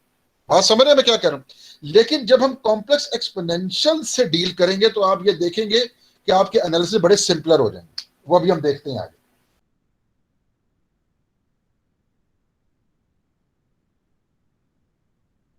अब अगर हम उसी एग्जाम्पल पे दोबारा आ जाएं, वही जो एग्जाम्पल हम कर रहे थे जिसमें हमने वो केवीएल अप्लाई किया था, केवीएल अप्लाई हमने करा था, उसमें हमारी वो आ रही थी ना, V t is equal to V R plus V L, ऐसी था ना बेसिकली। अब Yes, sir. इसमें हम ये अज्यूम करेंगे कि वो जो वोल्टेज सोर्स है वी टी, वो अब हमारे पास है V M e raise to power J omega T, और जो करंट है जो हमने निकालना है वो होगा I M e raise to power J omega T plus theta. क्योंकि जाहिर बात है करंट की फॉर्म तो हमें पता है ना, सिर्फ हमने एम्पलीट्यूड और फेज निकालना है ना बेसिकली। तो अब हम इन कॉम्प्लेक्स एक्सपोनेंशियल्स की टर्म्स में केवीएल और केसीएल अप्लाई करेंगे। तो अब इसको यहां सब्स्टिट्यूट करें अगर, तो लेट्स सी, तो वीटी की जगह हमारे पास आ जाएगा वी एम ई पावर जे ओमेगा टी, वी आर की जगह हमारे पास आएगा R into I M e raise to power J omega T plus 5। अच्छा, और plus L times derivative with respect to time of again this thing I M e raise to power J omega T plus 5। ठीक है जी। अच्छा, अब जरा इसको मैं बता देता हूँ। तो अब आप इस इक्वेशन को अगर आप सिंप्लीफाई करें तो ये पहला पार्ट जो है वी एम ई पावर जे ओमेगा टी, वो तो एज इट इज ही रहेगा। वो दूसरा बन जाएगा वो आर आई एम, वो भी एज इट इज रहेगा, ई पावर जे ओमेगा टी प्लस 5। हाँ जी, इंडक्टर वाली टर्म में क्या होगा, डेरिवेटिव लेंगे तो क्या आ जाएगा, ये आ जाएगा j omega L I M, ये रहेगा e raise to power J omega T plus j 5। Omega T. Yes sir.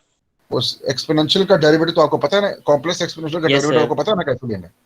जी सर, वो एज इट हाँ इज बस और उसके एक्सपोनेंट। वो बिल्कुल उसी तरह ही होता है जिससे रियल एक्सपोनेंशियल होता है, कोई फर्क नहीं। आपने वो आयोटा जे को बस as a scalar constant treat करना है, ठीक है। अच्छा,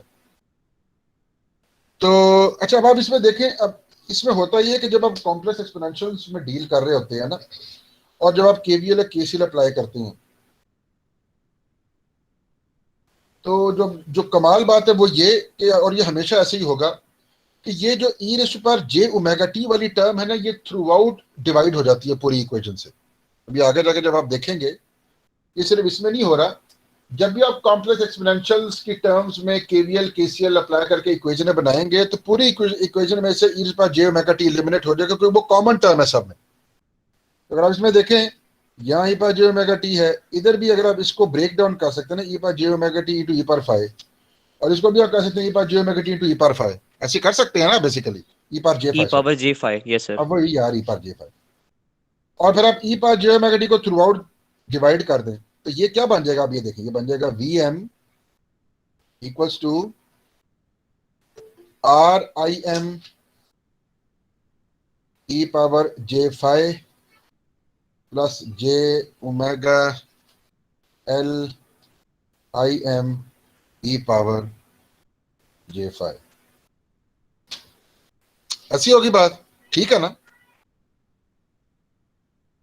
अच्छा, अब यहां से हम आई एम ई पावर जे 5 उसको सब्जेक्ट बना सकते हैं। इसको बना सकते हैं I M E power J five को हम क्या बना सकते हैं, सब्जेक्ट बना सकते हैं। तो क्योंकि यहाँ चूंकि ये कॉमन है ना दोनों में, तो उसको कॉमन लेकर फिर डिवाइड करके, तो आप ये देखें कि इवेंचुअली हमारे पास क्या आ गया। एक्सक्यूज मी सर, जी जी, ई की पावर जे ओमेगा टी जो कैंसिल होगा तो उसके कोफिशिएंट्स तो रिटेन रहेंगे, मतलब आई एम आर रिटेन नहीं रहेगा। तो आपने आई तो एम वो आर भी रिटेन कैंसिल किया कर तो दिए। है।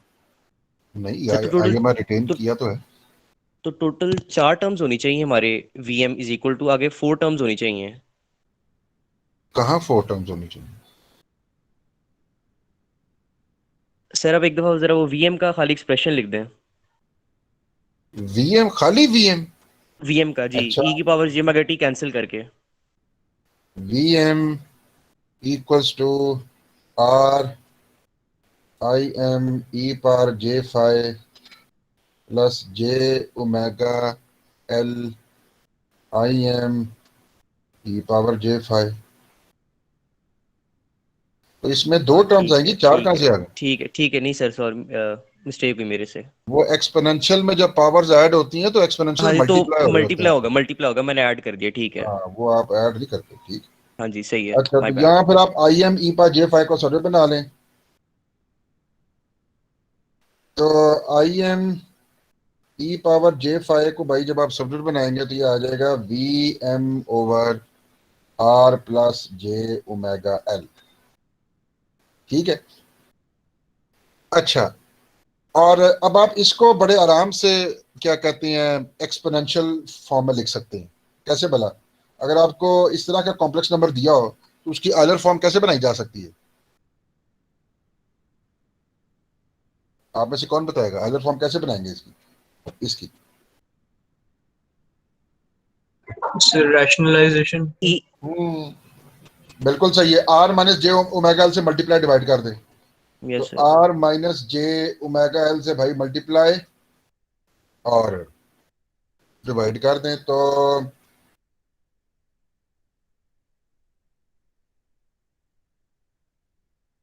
ये हमारे पास आ जाएगा। फिर नीचे तो आ जाएगा ना R square plus omega square L square, ठीक है कि नहीं? R square plus omega square L square, नीचे तो ये आ जाएगा, ठीक है कि नहीं?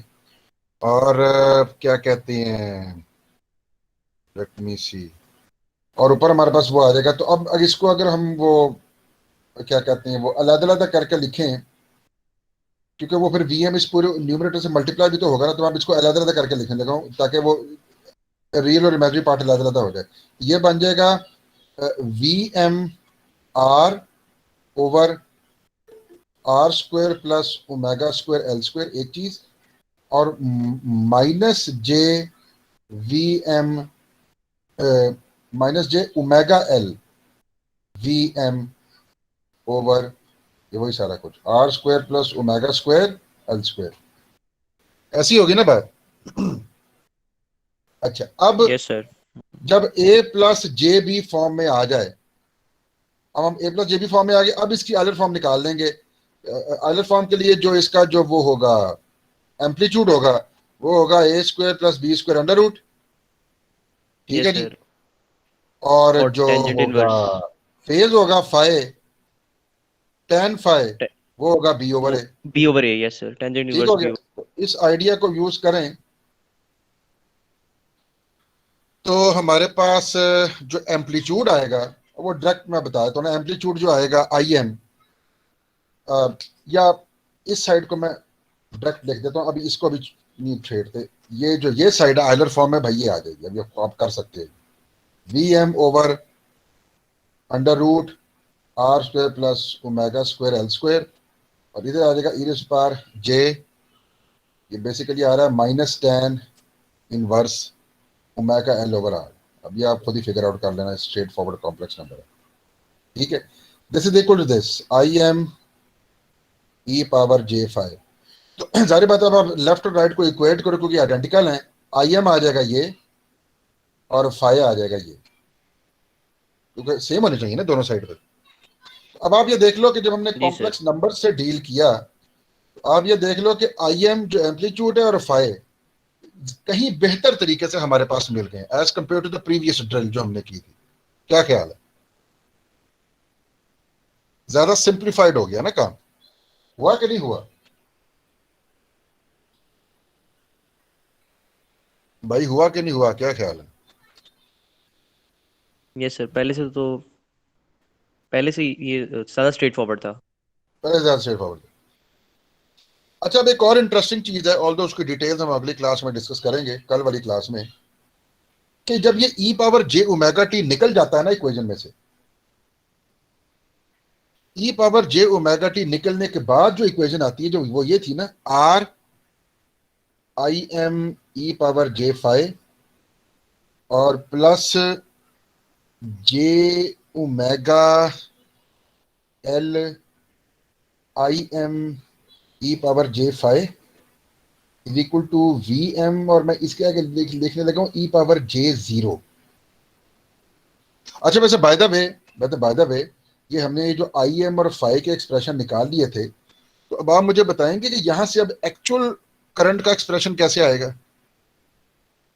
देखा ना, करंट तो ये था ना, yes sir, I I M M E power cos j omega T plus omega t five, plus 5। हाँ ऐसे था ना। तो हमारे पास आई एम और फाइव आ गया है।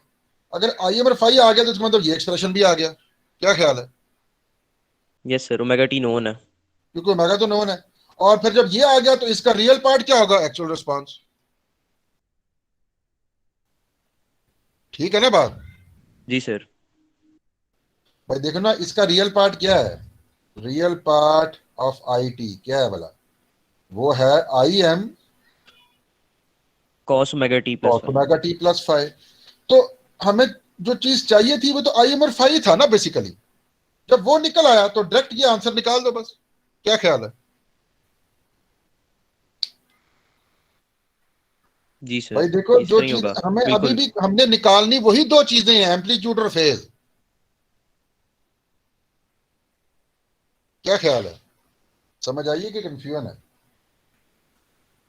नहीं सर, क्लियर है। ठीक है, बाकियों से भी पूछ लेना। अच्छा बहरहाल, मैं ये कह रहा था कि जब ये ई पावर जे ओमेगा टी निकल जाता है ना बेसिकली, तो उसके बाद अब आप ये देखें, ये करंट की, ये करंट से एसोसिएटेड ये एक टर्म है, ये सारी करंट से एसोसिएटेड है, और ये वोल्टेज से एसोसिएटेड है।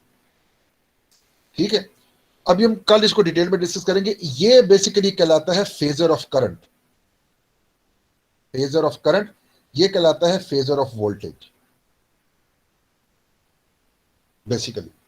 देखिए ना, एक्चुअल जो हमने जो एक्चुअल वोल्टेज सोर्स अप्लाई की है वो तो ये थी ना, V M e raise to power J omega t. मैं इसको इस तरह करता हूं, ओमेगा टी प्लस जीरो। ठीक है, एक्चुअल जो कॉम्प्लेक्स वोल्टेज सोर्स है वो तो ये थी। ठीक है, इसमें से फेजर कैसे निकलता है? इसमें से फेजर इस तरह निकलता है कि हम एम्पलीट्यूड और फेज वाला जो पार्ट है एक्सपोनेंट का, उनको इकट्ठा कर लेते हैं। क्योंकि अगर आप गौर करें, इसी कॉम्प्लेक्स सोर्स को, इसी एक्सप्रेशन को we M E power J omega T plus zero, इसको हम ऐसा भी लिख सकते हैं, V M into e power j zero into e power जे ओमेगा टी। तो चूंकि मैंने आपको बताया था कि ई पावर जे ओमेगा टी तो इक्वेशंस में से थ्रू आउट डिवाइड हो जाता है।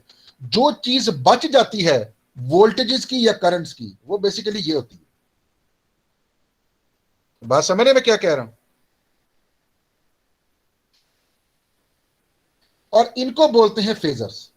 वैसे इन जनरल, मैं बताऊं, इन जनरल बात कर रहा हूं अब, कि कोई भी वोल्टेज या करंट सोर्स, वीटी कह दो, आईटी कह दो, कोई भी कह दो, वो अगर इस फॉर्म में गिवन हो, ए ई पावर जे ओमेगा टी प्लस थीटा, और हम इसको ऐसे लिख सकते हैं, ए into e power j theta into e power जे ओमेगा टी। तो मैंने बताया था कि जब आप ये एसी स्टेडी स्टेट एनालिसिस करते हो और जब आप वो complex numbers, complex function use करते हो, और जब केवीएल केसीएल अप्लाई करते हो, तो ई पावर जे ओमेगा टी, अब आप ये देखोगे किसी भी इक्वेशन में ई पावर जे omega T throughout divide हो जाता है। तो फिर वोल्टेजेस और करंट्स की जो चीज बच जाती है वो ये वाला पार्ट होता है। मेरी बात समझ आ रही है आपको मैं क्या कह रहा हूं? Yes sir. और इस पार्ट को बेसिकली फेजर का नाम दिया जाता है। These are the phasors. ये फेजर होता है किसी वोल्टेज का या करंट का। भाई बात समझ आ रही है मैं क्या कह रहा हूं? जी सर। आ रही है ना समझ? यस सर, आ रही है। बहुत अच्छी बात है। तो अच्छा, और अमूमन ये जो फेजर्स हैं इनको बोल्ड लेटर से डिनोट किया जाता है। मतलब अगर वोल्टेज है तो हम इसको बोल्ड लेटर से डिनोट करेंगे with a dark colour, we e power J omega T. और अगर करंट है तो उसको डार्क आई से डिनोट करेंगे, आई ई पावर जे ओमेगा टी। मतलब ई पावर जे ओमेगा टी के साथ जो भी चीज आ रही है, मल्टीप्लाई हो रही है किसी भी करंट या वोल्टेज की, वो फेजर है। समझ आ रही है बात की मैं क्या कह रहा हूं? बात की समझ आ रही है? Yes sir. तो अच्छा, अब इसका मतलब ये हुआ कि वो जो हमने ई पावर जे ओमेगा टी कैंसिल करके जो इक्वेशन लेके आए थे, वो जो थी R I M E power J five plus J omega L I M E power J five is equal to V M E power j zero. इसको phasors की टर्म में अगर हम लिखना चाहे तो वो ये बन जाएगा, आर ये डार्क में आई फेजर, आई करंट का फेजर, जे ओमेगा एल अगेन डार्क में करंट का फेजर, और ये है वोल्टेज का फेजर। इसको मैं हाँ हाँ करंट ही देखिए, और ये वोल्टेज फेजर। आप देखें कि बेसिकली ये equation only in terms of phasors आ गई है हमारे पास। अब आगे जब हम ये इसकी डिस्कशन करेंगे आगे जाके, तो आगे हम सिर्फ फेजर्स की टर्म्स में केवीएल या केसीएल अप्लाई करेंगे। वो मैं भी आपको आगे जाके आपको बताऊंगा वो कैसे करना है। एक और नोटेशन भी है बेसिकली ये फेजर्स के लिए कि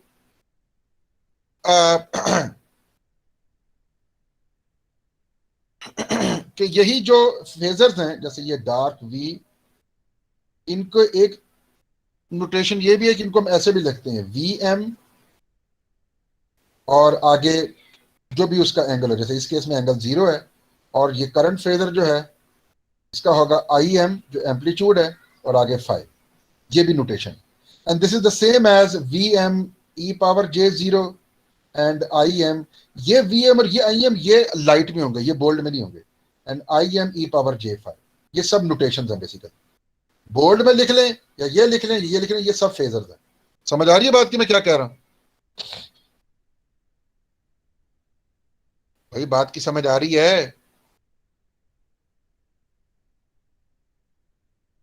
यार जवाब तो दे दो आगे से। Yes sir. तो यार आगे से जवाब दिया करो, मुझे ऐसे लगता है जैसे क्या कहते हैं आवाज कट गई है। अच्छा, अब जो एक्चुअल वोल्टेज सोर्स है वी टी, जो एक्चुअल वोल्टेज सोर्स है जो कि वो होती है V M cos omega T plus theta, in general बात कर रहा हूं। हमने कहा था okay first of all this is equal to real part of V M E power J omega T plus theta. ठीक है जी।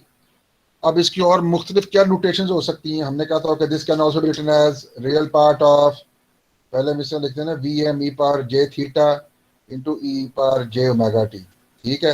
अब ये इसको और ये फर्दर क्या लिखा जाता है, रियल पार्ट ऑफ, ये हम इसको कह सकते हैं वी एम और ये angle theta into e power जे ओमेगा टी।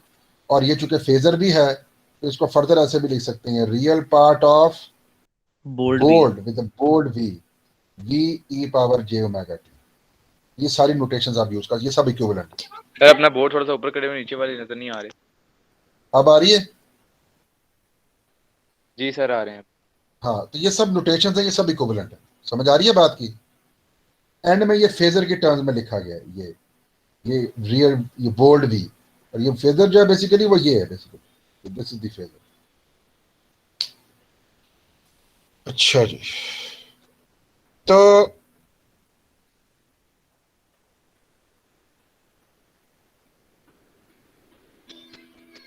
अब आप ये देखो कि अब अगर हम वही जो एग्जांपल थी हमारी, वो अगर फेजर की टर्म में लिखी जाए, जैसे मैंने भी आपको बताया था कि फेजर की टर्म में वो इक्वेशन क्या बन जाती है, bold V is equal to R bold I, और ये फेजर ऑफ वोल्टेज है, voltage source, R into phasor of current plus J omega L again phasor of current.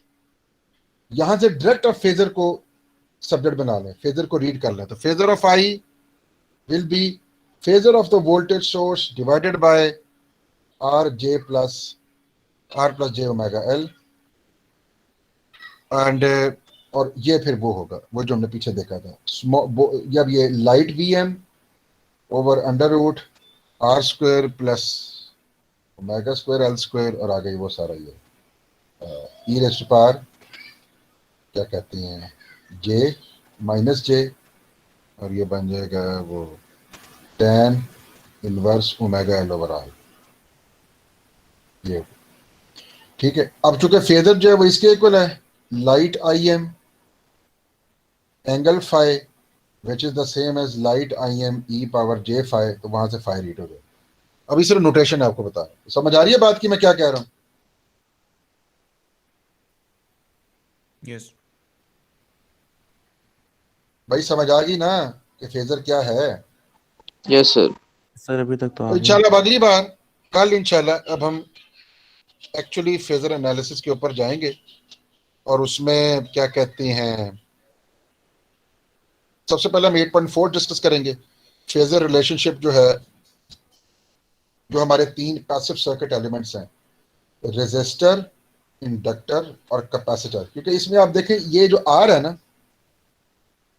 ये रेजिस्टर वाली टर्म थी ना आर आई, तो इसमें ये जो आर है ना बेसिकली ये कहलाती है the impedance of the resistor, और ये इंडक्टर वाली टर्म थी ना, तो इंडक्टर वाली टर्म में इंडक्टर की जो वोल्टेज वाली टर्म है उसमें फेजर करंट के फेजर के साथ जो चीज मल्टीप्लाई हो रही होती है वो कहलाती है इम्पिडेंस ऑफ द इंडक्टर। इसी तरह कैपेसिटर की भी एक इम्पिडेंस होगी, तो हम कल इंशाल्लाह देखेंगे, ठीक है। और फिर मैं आपको बताऊंगा कि ये एसी का ओहम्स लॉ वर्जन क्या है बेसिकली, तो वो इंशाल्लाह फिर कल डिस्कस करेंगे। अगर कोई क्वेश्चन है तो मेरे से पूछ लें, अदरवाइज वी आर डन।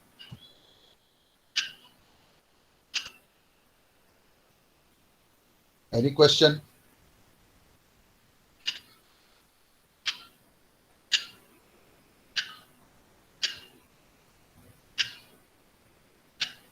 भाई कोई क्वेश्चन है तो पूछ लो, सर एक नो क्वेश्चन है, बताएं। वो ये सर कि फिजिकली जो हम फिजिक्स में जिस तरह फेजर्स पढ़ते हैं वो ऐसे वेक्टर्स होते हैं जो कि रोटेट कर रहे होते हैं स्पेसिफिक रेडियन ये भी वही है, फ्रीक्वेंसी ओमेगा से। वही है, वही है, ये भी तो वही इसका भी है, वही है, तो इस वही है, बिल्कुल वही है। वही है, लेकिन इसमें तो उसमें तो लेकिन कॉम्प्लेक्स यूनिट नहीं आ रहा, तो हाँ तो वो कॉम्प्लेक्स क्या नंबर भी होगा? तो एक वेक्टर है। अगर आप इसको कॉम्प्लेक्स प्लेन में ड्रॉ करें तो वेक्टर ही होता है। हाँ आर्गेंट, हाँ आर्ग ठीक हो गया। तो यानी ये rotation complex complex plane plane के में हो रही अंदर है, सारी बात है। ये ये रोटेशन हो रही फेजर है। की अगर आप डायग्राम ठीक बनाएं, हो मैं गया। फेजर डायग्राम में अभी इसलिए नहीं जाना चाह रहा, अभी टाइम नहीं है, वरना भाई देखें ना जो कॉम्प्लेक्स नंबर है ए प्लस जे भी, बेसिकली अगर आप कॉम्प्लेक्स प्लेन में उस नंबर को अगर आपने लोकेट करना है तो वो कोऑर्डिनेट्स होंगे ना ए और बी उसके, और उससे एसोसिएटेड एक पोजीशन वेक्टर होगा कॉम्प्लेक्स प्लेन में, तो वो पोजीशन वेक्टर जो है बेसिकली वो कॉम्प्लेक्स नंबर को रिप्रेजेंट करता है। हम्म, क्या ख्याल? ऐसे ही सही होगी होगा। बात? ठीक हो हाँ गया।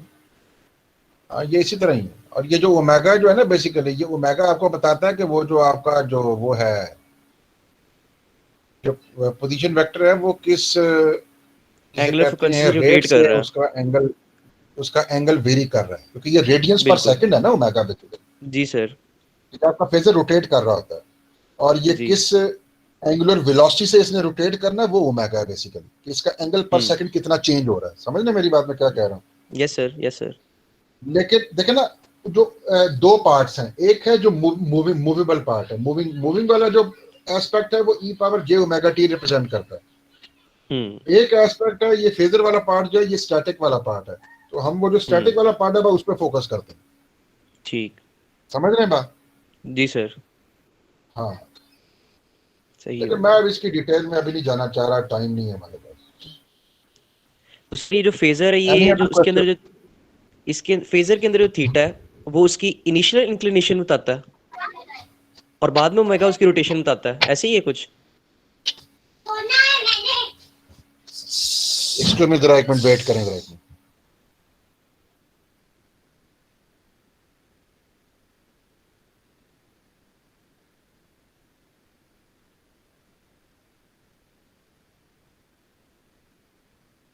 जी जरा सवाल दोबारा रिपीट करें आप जरा। सर मैंने कहा ये जो फेजर है जे थीटा वाला जो पोर्शन है सारा, वो उसकी जी इनिशियल इंक्लिनेशन शो करता है फेजर की, और हाँ, ओमेगा टाइम वाला जीरो पार्ट के उसकी ऊपर, रोटेशन। हाँ टाइम जीरो के ऊपर क्या इनिशियल एंगल था विद द रियल एक्सिस बिल्कुल वो ठीक शो हो कर गया, रहा ठीक हो है। गया, अब इसकी समझ आ गई है।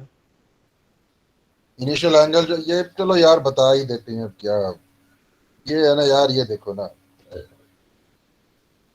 ये जो है ना ये इस तरह हो रहा है, इसकी रिजल्ट ये आई, ये है ना ये I M E power J omega T plus 5, अगर आप इसको यहाँ एक्स वाई, ये ना रियल रियल एक्सिस हो गया, ये इमेजिनरी हो गया, ठीक है। तो आप फाइव अगर पॉजिटिव ले रहे हो तो ये इसकी इनिशियल पोजीशन है, लेट्स से ये हो गया, फाइव हो गया, ये इनिशियल, ये टाइम जीरो पे पोजीशन होगी ना इसकी। अब जब टाइम जैसे करेगा तो ये रोटेट करेगा ऐसे इस तरह, ठीक है कि नहीं, ये बेसिकली बात। सही हो गया। जैसे टाइम बढ़ता जाएगा इसका एंगल बढ़ता जाएगा, एंटी क्लॉकवाइज एंगल इसका बढ़ता जाएगा। ओमेगा पॉजिटिव है तो हम्म। जाहिर बात है टाइम बढ़ेगा, तो एंटी क्लॉकवाइज मूव करना है ना इसने, क्योंकि यस वो सर। जो एंटी क्लॉकवाइज एंगल है वो पॉजिटिव होता है, क्लॉकवाइज नेगेटिव होता है। इसके बरक्स हम्म। अगर ये लेट्स से अगर ये five let's say minus pi by 2 है, तो फिर ये minus pi by 2 minus fourth, pi by 4 कर लेते हैं, ये यहाँ से तो नीचे फोर्थ से स्टार्ट क्वाड्रेंट होगा से टाइम जीरो, ठीक हो गया। ये पाई बाय 4 इसका ये होगा, और ये फिर हम्म। मूव करेगा एंटी क्लॉकवाइज, ठीक है। बिल्कुल ठीक हो गया। और आई एम जो है वो ये लेंथ है इस वेक्टर की, हम्म। ठीक है, ठीक। ये एम्पलीट्यूड है, ठीक। एनी अदर ठीक, thank you questions? Sir. No sir, thank you. ठीक हो गया, चलो फिर, चलो फिर आप लोग फिर सेशन लीव करते हैं, थैंक यू वेरी मच और खुदा हाफिज। कल फिर इंशाल्लाह अटेंडेंस हो गई है? सर स्लाइड शेयर कर दें। अटेंडेंस, मैंने वो सीआर को कहा है ना वो ये कर ले इसकी अटेंडेंस। जी सर, सर स्लाइड शेयर कर दें प्लीज। स्लाइड, अच्छा हाँ, वो जो क्या कहती हैं, हाँ मैं वो करता हूँ वो, ठीक है, मैं आज आज रात तक इंशाल्लाह शेयर कर दूँ।